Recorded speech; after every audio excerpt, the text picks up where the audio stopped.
Welcome back to Finnegan's Farm and welcome back to the YouTube channel. So I just want to send my apologies to everyone for not posting for a while. Just kind of been busy over Christmas with orders coming in and I just didn't get time to record anything. And then over Christmas I just took a break because it's everyone's holiday. And we're back again. We have the moo-moos here. We have this girl here now that's going to calve very shortly, aren't you? In the next week or two, hopefully. A fresh bed in there. How are you, Mary? And say hello. Say hello. Say hello. Hello. Hello. Hello. Yeah, so in today's video, I'm going to go through, we obviously the cows here, ready to calve. We may have had a calf last night, and we may have had one this morning. Watch till the end to see that. We're setting up the sheds here. You can probably hear Hubble out the back. Setting up the sheds. We have a few jobs to do just to improve things from last year.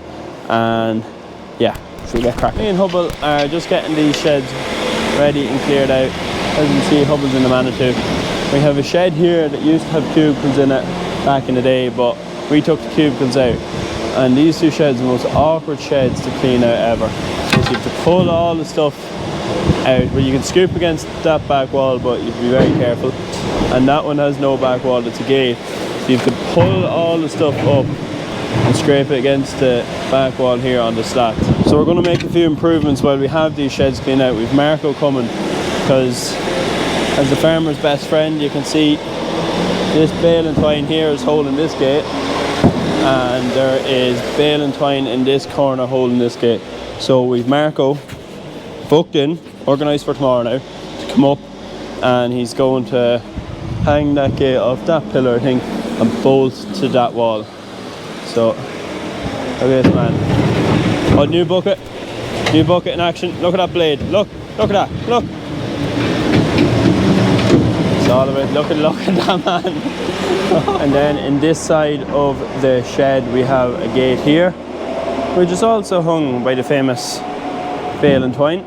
And we have a gate the other side, which is hung by bale and twine. So Marco's going to get a clamp there to clamp to that gate, and something like that there.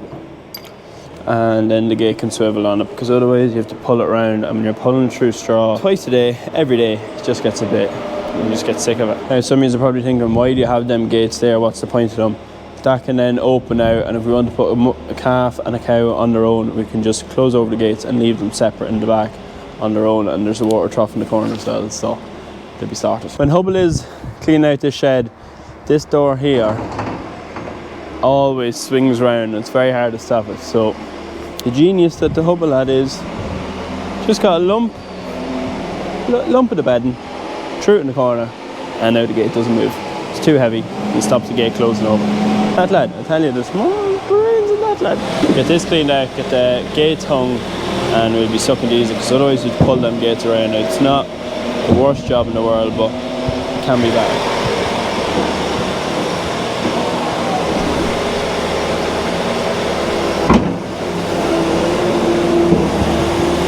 You know it's not his first time doing that anyway. We have 2 forks, we have a scraper, we have a,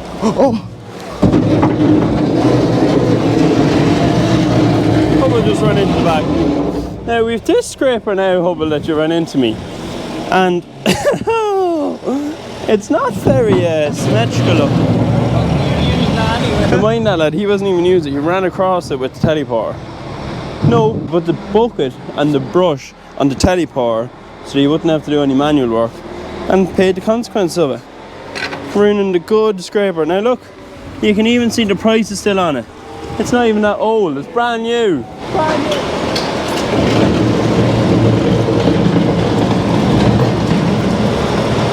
Oh.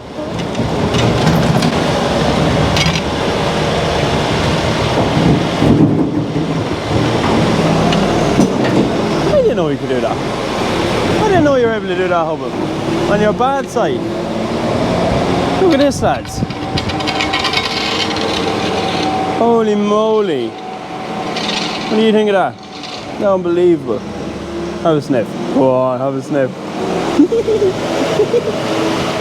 Oh, look what has arrived in the maternity ward.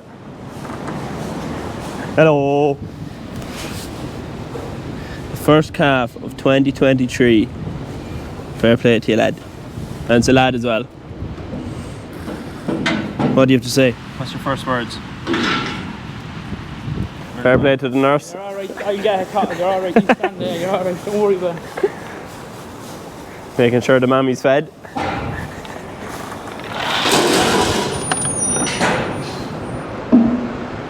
So it's 5:30 in the evening. Of course she'd calve now. We're not giving out, we're happy. Good calf, good strong calf. We're just going to let her out there now and run her up to the top pen.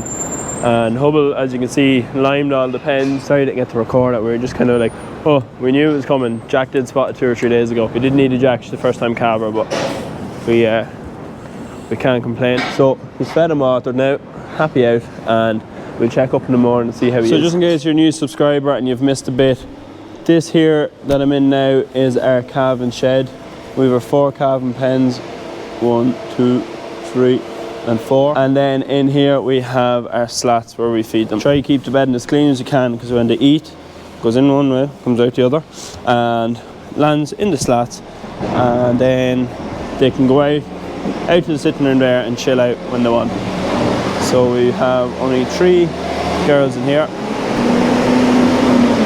We Hubble flat out, and we also have our camera set up. So we have one camera which we can move around and toggle around this shed here where most of the calving happens.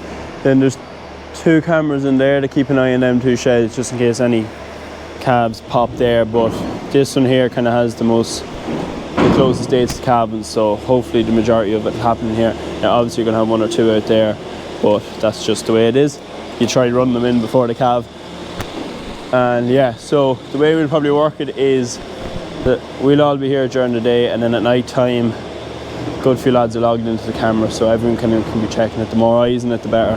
And then if there's any problems, we can head down to them. But stabilizer, they calve handy enough themselves, but you would just want to be around them just to make sure. So some of you are probably wondering why we're calving now. It's only the 14th of January, but we calve them now because in 8 weeks time we'll be in the middle of planting potatoes, sowing the rest of our cereal crops, so we just don't have the workforce. There's not much happening in the field, so the field staff now are becoming the cattle staff. We just have a shed here that we bring the calves to after they calve, about 2 or 3 days after, and they mix it maybe 7 or 8 other calves, and it clearly is not ready. So we've bags of stuff, we have a horse box, we have hay bales in behind, we have the good 2140, well that's been used for bedding, so that's okay.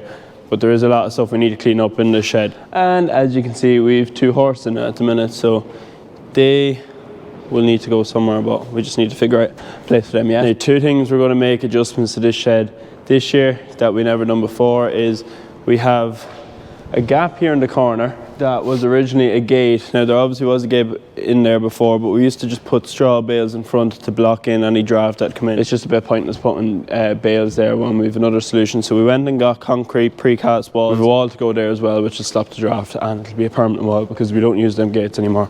There's a lip off the end of that, so you can't even come into the shed, so it's just pointless. So I had the honour of bringing the 4220 and the brought-in trailer down to King's Court there, O'Reilly's concrete, and yeah, Shane Barry's just going to hook them in and put them in place. So I have 2 sets there for him. So I know we had our first calf there yesterday evening, but this morning this white-faced mammy had this wee babby. Now she's a bit protective of him, aren't you? Aren't you? So we want to, so be very careful, don't be annoying the mother. And yeah, calf's doing well. She's got the food, got the milk. Her bag now, others are a bit awkward, so we just want to make sure we see the calf drinking before we're happy. But yeah, all is good with calf number 2. So we've plenty to pop. We've about 150 or so to pop now in the next 8 weeks, so we'll be busy, but sure. So one other improvement we're going to make this year that we didn't do last year is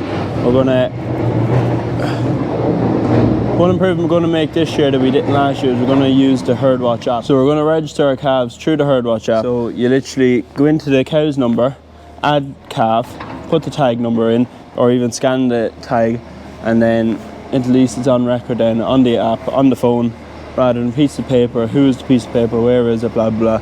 all on the phone, and then everyone knows what calf belongs to which cow. So we got a few tutorials on how to use it, but we won't really know how to use it until we actually try it out ourselves. So looking forward to doing that as well. Another thing to say about stabiliser cows are how quiet they are. As you can see, there's manta going around the place. They actually have no feed at the minute because Hubble's out scraping out on them, and they are still very happy and content.